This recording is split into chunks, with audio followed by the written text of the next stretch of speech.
The heartbreaking story of Billie Holiday, known to the world as Lady Day, is shadowed by a childhood of poverty, prostitution, and music.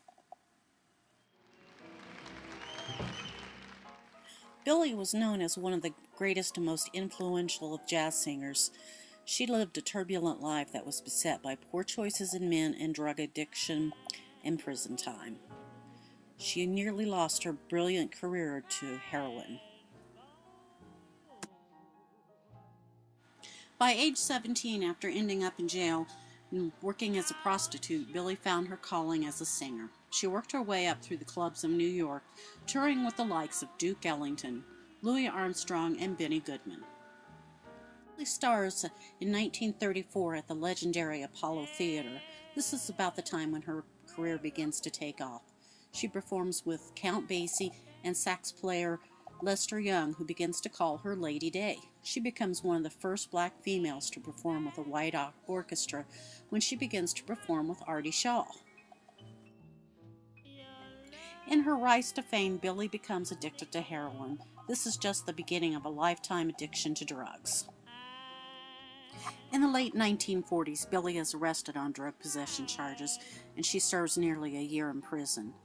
This causes her to lose her cabaret license, and she is unable to perform in most of her normal locations. Soon her backers get her into Carnegie Hall, where she performs to a packed and sold-out house.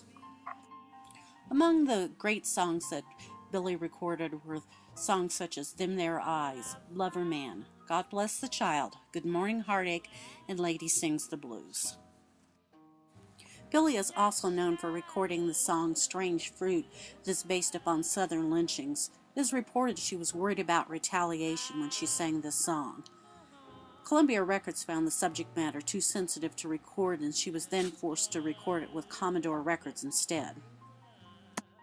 Among other things, Billie was known for her unique phrasing style and putting her entire heart and soul into her music. Billie was known for attaching herself to men who abused her. Her first marriage was to Johnny Monroe. After that ended, she moved on to her second marriage to trumpeter and drug dealer Joe Guy.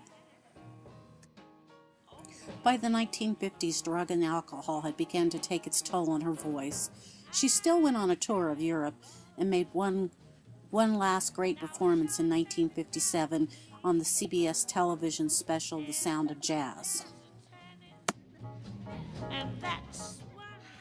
In 1959, Billie was admitted to the hospital for cirrhosis of the liver and kidney failures.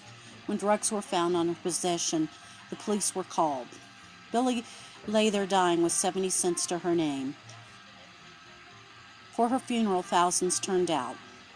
Although Billie suffered a troubled life, she was a brilliant jazz singer and will always be remembered for her beautiful voice.